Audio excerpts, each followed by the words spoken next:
السلام عليكم ورحمة الله تعالى وبركاته. يسو ادميو زاري بتشانو طوات لجنة سيهون كاتر قول ما سانت مشت دقمو ارجنانو بمهون بلجنة ادمي نتو انهون كفسن الدقمو ترون مرتن اننور ترو نقر لاي انكين መልካም ስራዎችንም እናከማች። እርጅና ዘመን ላይ ስንደርስ ጥላ ከለላ ይሆነናልና። ዱንያ ቀልድ አይደለችም፣ ቁም ነገር ናት። ዓለም ፎርጅድ አይደለችም፣ ኦሪጂናሏ ዋናዋ ናት።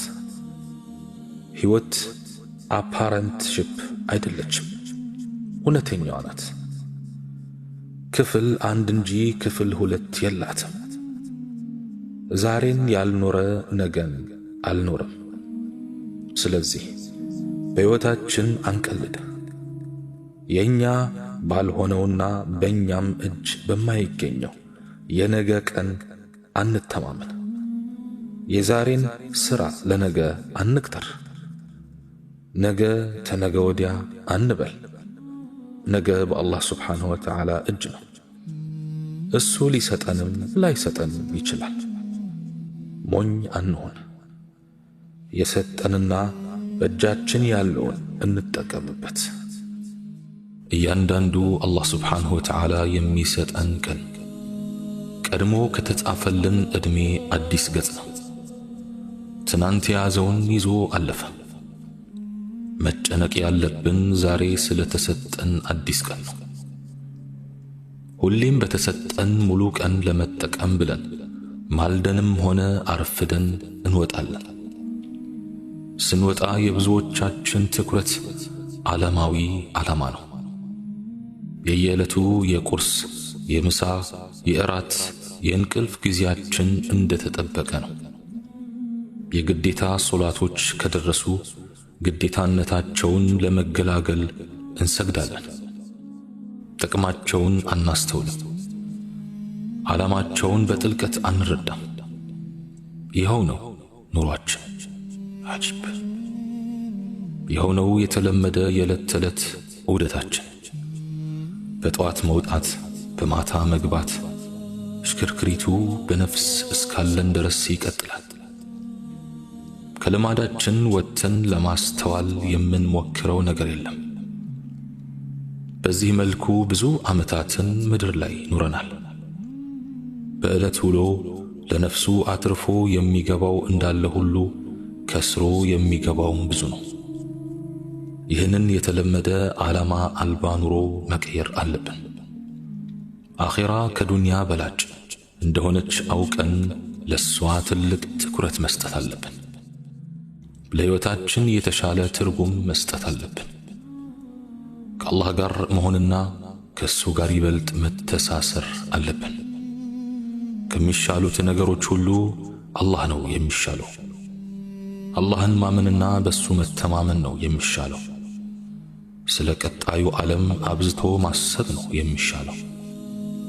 ስለ ኻቲማ መጨነቅና አወዳደቅን መፍራት ነው የሚሻለው። ዱንያ የቱን ያህል ብንሆንላትም ውለታ የላትም። ግና ለአላህ ስብሓንሁ ወተዓላ ስንኖር ግን የተለየ ሕይወት እናገኛለን። የተለየ ደስታም ይኖረናል። ከፍ ያለ ስኬትና ውጤትም ይጠብቀናል። ዱንያ ላይ ስንኖር ከአላህ ጋር እንኖር። በዋናነትም አላህን ብቻ እናስብ። ከአላህ እንጂ ከማንም አንፈልግ። ወደ ማንም ተማምነነው አንጠጋ። አላህን ጠብቅ፣ ይጠብቅሃል። የአላህን ትእዛዝ ጠብቅ፣ እርሱም ይጠብቅሃልና። እኛ የመፈጠራችን መሰረታዊ ዓላማ አላህን ማወቅና እርሱን ብቻ በትክክል የማምለኩን ተግባር ለመወጣት ነው። ከአላህ ትእዛዞች ውስጥ ለመጥቀስ ያህል አላህን በተውሂድ ያዛል፣ ከሽርክ ይከለክላል። እውነት መናገርን ያዛል፣ ከውሸት ይከለክላል። ፍትህና እኩልነት እንዲሰፍን ያዛል። ግፍና ጭቆና ይከለክላል። በታማኝነት ወይም በአደራ ጠባቂነት ያዛል። ከሃዲነትና ወይም ከእምነት አጉዳይነት ይከለክላል። ቃል ኪዳን በማክበር ያዛል። ቃል አባይነትን ይከለክላል። ለወላጆች መታዘዝና በጎ አድራጊነት ያዛል። እነሱን ማስቀየምና ማስከፋትን ይከለክላል። ዝምድና እንዲቀጠል ያዛል። ዝምድና ማቋረጥን ይከለክላል። በመልካም ጉርብትና ያዛል። መጥፎ ጉርብትና ይከለክላል። እነዚህንና የመሳሰሉትን ትእዛዛት ማወቅና ተግባራዊ ማድረግ የተቀደሰ ሥራና አላህም ዘንድ ውጤቱ ጥሩና ያማረ ይሆናል። የአላህ መልእክተኛ ዓለይሂ ሰላቱ ወሰላም የትም ብትሆን አላህን ፍራ፣ መጥፎ ሥራን በመልካም አስከትል፣ ወንጀልህን ታብስልሃለችና ብለዋል። ከሰዎች ጋር ያለህም ግንኙነት ግብረ ገባዊ ይሆን። ኃያሉ አላህ ሱብሓነሁ ወተዓላ በእኛ ላይ ብዙ ግዴታዎችን ደንግጓል። ከግዴታዎች መካከል ዋናውና ትልቁ እሱን መፍራት ነው። የነገራት ሁሉ ጭንቅላትና አውራ አላህን ሱብሓነሁ ወተዓላ መፍራት ሲሆን ከቦታና ከጊዜ አላህን የማንፈራበት ቦታና ጊዜ የለም። ሰዎችን ለበጎ ሥራ የሚያዘጋጃቸውና መጥፎን ሥራ እንዳይሰሩ የሚያግዳቸው የአላህ ፍራቻ በቀልባቸው ውስጥ ሲኖር ብቻ ነው።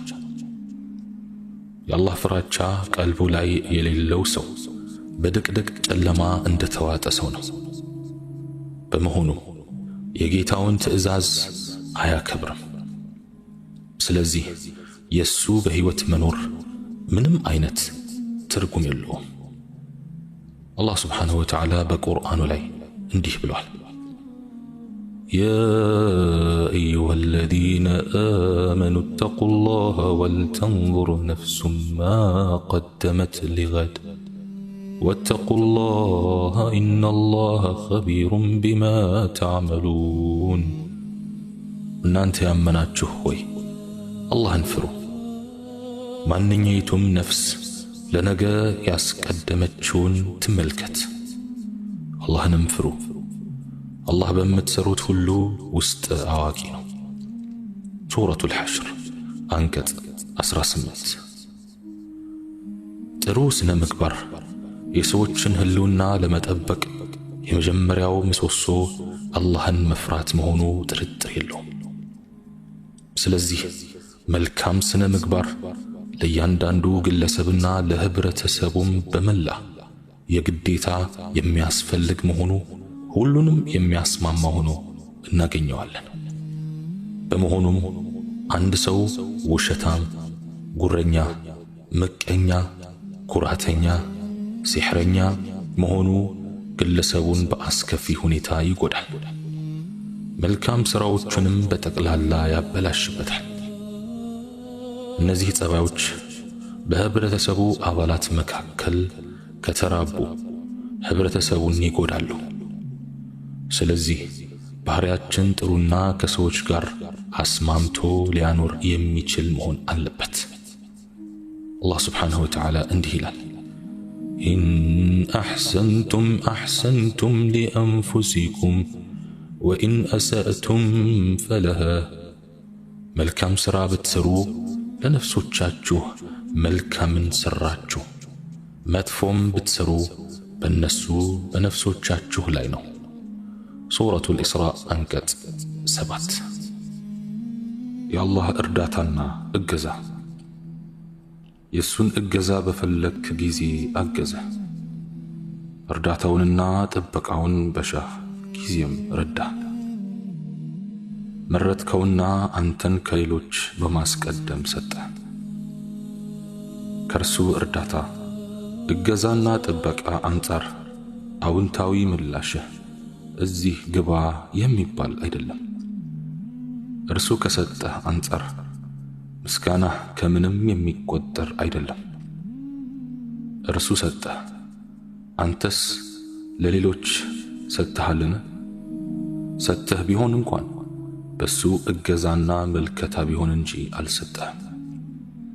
ወደሱ ብትመጣም በርሱ መሻት እንጂ አልመጣህም። ስለመጣህና ስለታዘዝከው እንዲሁም ለርሱ ብለህ ስለሰጠህ ካሰ። መልካምነትህ በመልካምነቱ ውስጥ ቀልጦ ማሟ። ቀስ እያልክ ወደ እርሱ ስትመጣ እየሮጠ ተቀበለ። በቡኻሪ ዘገባ እንደተላለፈው የአላህ መልእክተኛ ዓለይሂ ሰላቱ ወሰላም እንዲህ ብለዋል። ኃያሉ አላህ አለ፣ የኔን ወዳጅ የሚተናኮልን ጦርነት አውጅበታለሁ።